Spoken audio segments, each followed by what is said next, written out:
tuuti tardé. Ndiaye foofu. waaw gis nañu mu Ndiaye Cissé tey ci tribune mu réagir wax na ni il est inadmissible d'imposer de nouveaux sacrifices aux Sénégalais avec la hausse du carburant ce qui est tout à fait légitime je pense que nag bu yàggee ñu màtt sunu ay baaraam ndax la cherté de la vie à Dakar ou au Sénégal commencé na jéggi dayoo. oui et le seul et unique responsable c'est Ousmane Sonko. Sénégal li ñuy dund lépp Ousmane la parce que moo takkee ay rajoom di wax yoo xam ne dara du ci dëgg aussi moo ñu yóbbul problème yi ñu nekkee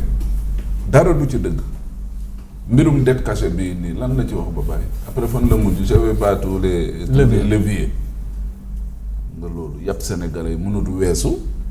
nga taxaw wax fi sa wax bu rëy tuumaal nit ñi saa waay il a fallu Macky am ay jël ay avocat ñëw fii mënoo leen jox sax tontu gu leer fu mu mujjee ñun non j'avais pas tous les leviers. dafa xam ne ni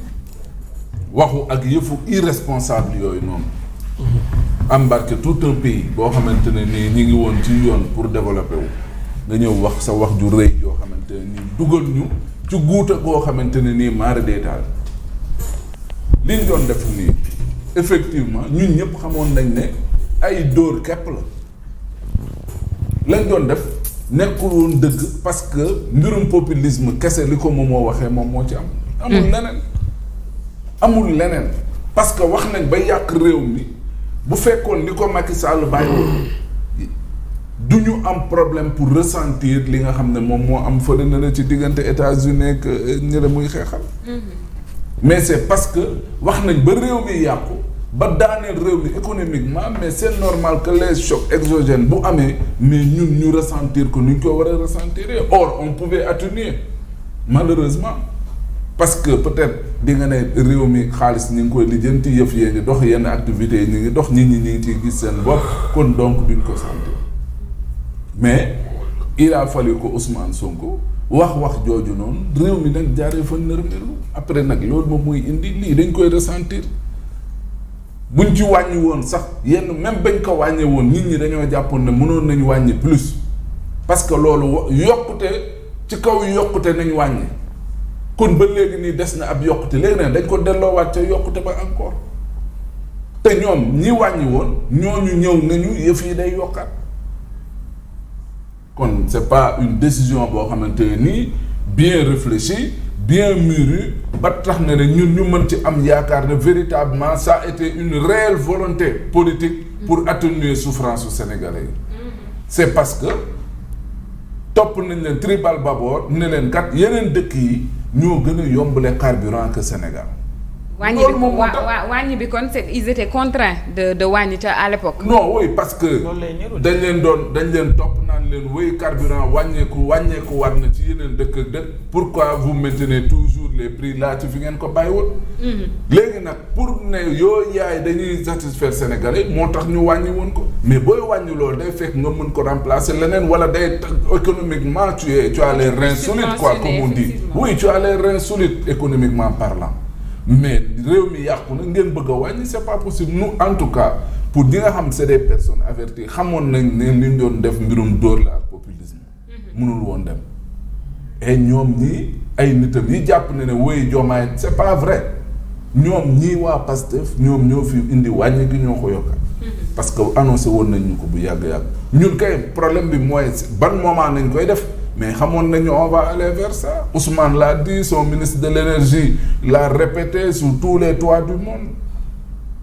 kon donc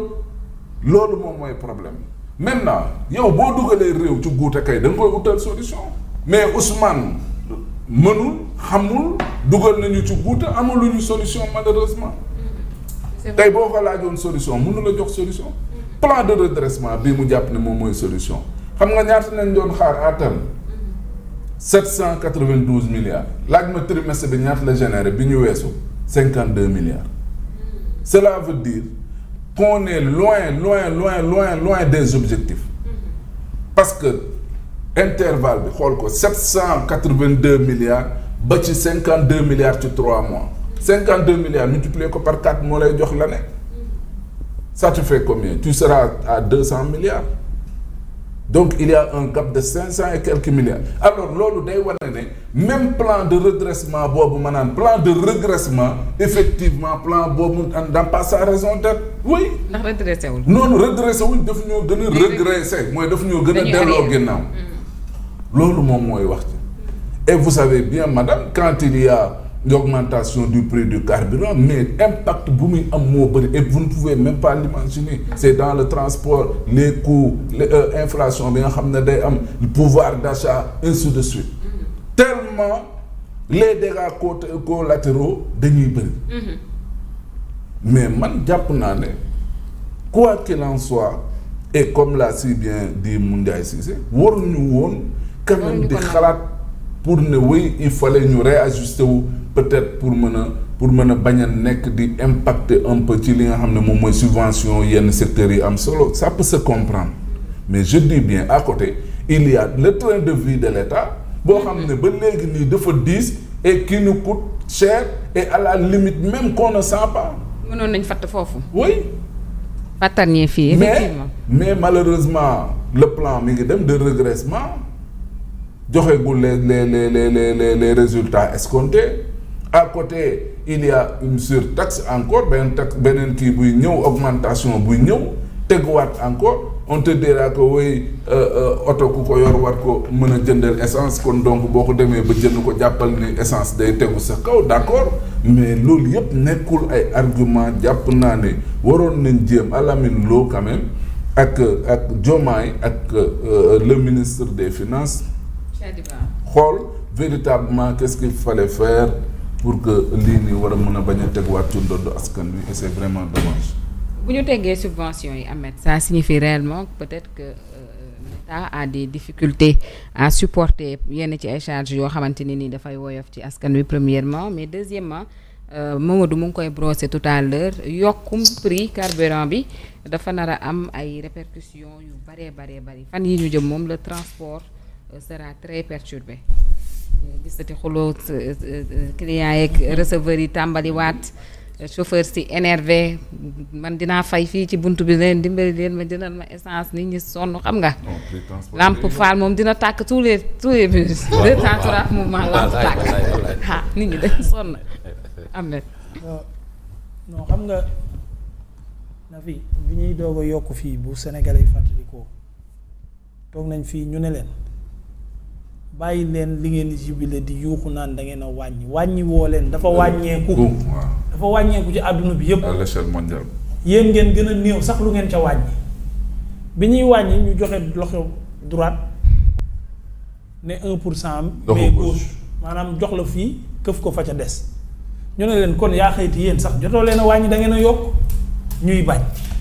nekk seen manipuler seen yooyu ñuy nekk rek alors Ousmane li ma jàpp ba jàpp ko et je le dirai jamais assez. te xam naa ne fa ñuy mujj xaw ma ban kuréel ci àdduna bi mooy condamné réew yi di leen tëj kaso ñun fu ñuy mujj ñun waa Sénégal mooy ñu xëy bés dëkk yi am doole ci àdduna bi ñëw leen yéen ñëpp dañ leen di yóbbu kaso ñu ne leen lu ñu def ñu ne ñu non assistance à une personne en danger lañ leen di tëjee kaso yéen ñëpp je te jure parce que nit kii may gis muy wax. saa yi ma koy gën a seetaan di gën a xam ne kii dem na yàgg na te leen nit ñi assisté ko ñu nekk fi di commentaire di waxtaan ña ko yéenewul jàmm nag di tàccoo ko yuuxoo naan génnati naag garaawati naag waxati naag defati na nii